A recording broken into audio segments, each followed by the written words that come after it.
You ever hear those terms that whiskey nerds use? Angel share, mash bill, cask strength, single malt, small batch, and you don't know what they are?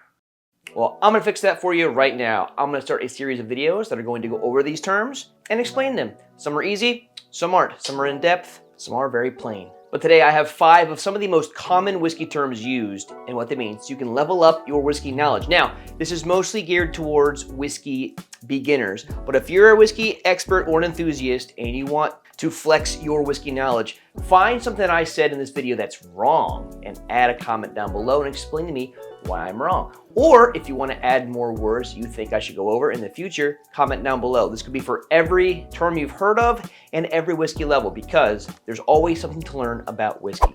So first up, we're going to go through the word that people use a lot, well, the phrase really, cask strength. What does cask strength mean? Well, there's a bunch of ways to say it. First off, we have cask strength, barrel proof, barrel strength, or you say straight from the barrel, and that is exactly what it means. So this guy says cask strength, this guy says barrel proof, this guy says barrel strength.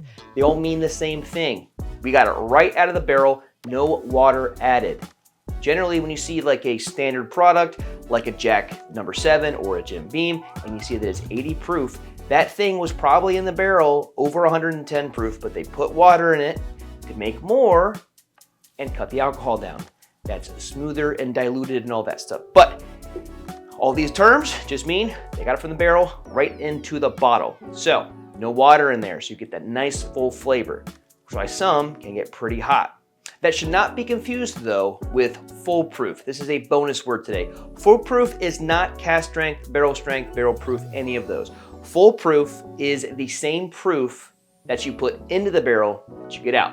So in the bourbon world, you cannot put distillate in a barrel over 125 proof. So if it says full proof on a bourbon and it's over 125 proof, it is wrong. However, in most of the bourbon rick houses, the proof is going up. It'll go into one of our next words we got going on, but they will water it down just a little bit to get it to that proof they put the distillate into the barrel with. So full proof is not the same as cask strength, barrel proof, any of those. It is its own thing. And in fact, Lux Row told me that they are no longer going to be doing their Ezra line as cask strength. They're going to be full proof from now on. So this brings us into our next one, angel share. What the heck does angel share mean? Well, generally, angel share is just the evaporation of liquid inside a barrel during the aging process. They call it angel share because it evaporates into the air, so the angels up in the sky are drinking it. You know, that's what they call it. But how does this affect the whiskey and everything else? Well, this is where science comes into play, and it's super fun. Yes, science! Okay. So you see this guy, this barrel proof here? Generally speaking, when the temperature in the rick house is hotter, more water than alcohol is evaporating from that barrel, which means the proof in that barrel is going to go up.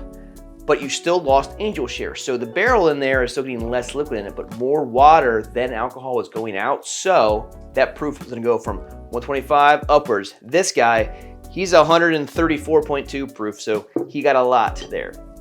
Now everybody experiences angel share because it's just part of what happens when you age stuff in a barrel. So I think generally it's like 2 to 3% per year in the barrel. And in those hotter environments, you're getting usually more proof up. And then again, over the years, getting less and less yield, which is sometimes why you see prices go up because distilleries are getting less product in their barrel because of the angel share. So they try and make their margins bigger by charging you more so they don't like lose any money. So we can get that.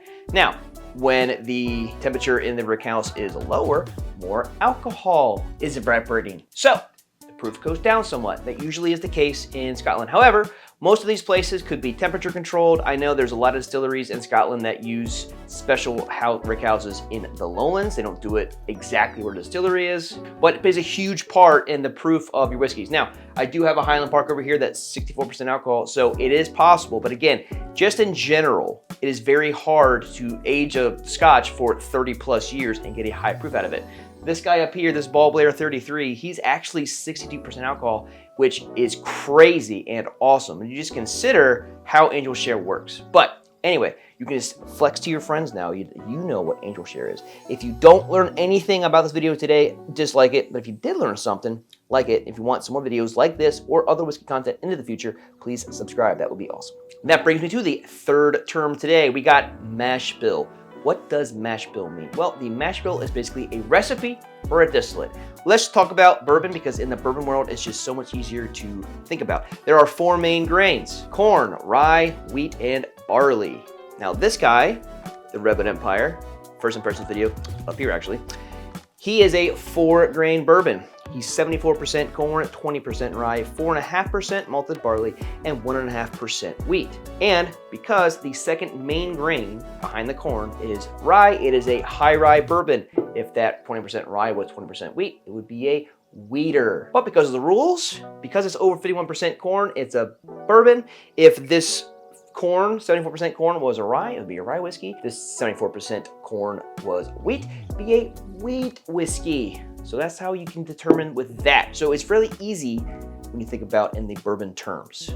But a mash bill is just your recipe that makes the distillate, and boom. It's easiest and most commonly used in the bourbon world, because with scotch, it's a single malt a vast majority of the time. We're going into that though in a future video. All right, the next term we got for you today is small batch. What the heck does that mean? Well, I got one right here. This is a small batch peerless. Generally, when you get your big core range of products from distilleries, they will batch the crap out of it. What does that mean? They'll get like 100+ barrels of the same stuff, vat it so it kind of gets the edges smoothed out on that whiskey, and it gets a more rounded flavor profile with no, jagged edges that are gonna like really hurt, because not every barrel is the same. But with a small batch, they just use less barrels to make the batch. Generally, you're getting more unique flavors. Maybe they want to do a special release, but that's basically all small batch means. Just less barrels get batched together to make the bottle and they sell it with. But again, a lot of factors go into what a barrel does to the whiskey. So each barrel is going to be just slightly different. So the less you use, you'll get different flavors if you get different small batches of the same product. So I would guarantee the next small batch you get with this one will be a little different than this one right here. All right, number 5, the last one, and I use this word a lot actually, dram. What the heck is a dram? Well, it is a Scottish term basically used to describe a pour of whiskey. Generally, it can see it's a shot or whatnot. However, it is based on the Greek word drachma, which is, back in the old apothecary days, is apparently 1/8 of an ounce. But I mean, for now, colloquially, I'm just gonna say it's just a pour of whiskey. So when I say dram, or you hear somebody say dram, it's just a pour of whiskey. So the next time someone offers you a dram, don't be scared. It's whiskey and it's going to be good and awesome. Well, there you go. 5 whiskey terms that you should now be an expert at: Angel Share, Cask Strength, Small Batch, Mash Bill, and Dram. And please let me know if you learned anything today from this video. If you did, comment down below. And you whiskey experts, call me out on anything that I'm wrong on, because again, I don't know everything about whiskey and I don't pretend to. So please correct dumb things that I say, because I say a lot of dumb things. And also suggest terms that you want me to talk about in future videos like this, because I'm going to do this as a little bit of a series. But please, as always, if you like this, give it a like. Not subscribed yet, make sure you do so. One of the best ways to support me. And I'll see you guys next time.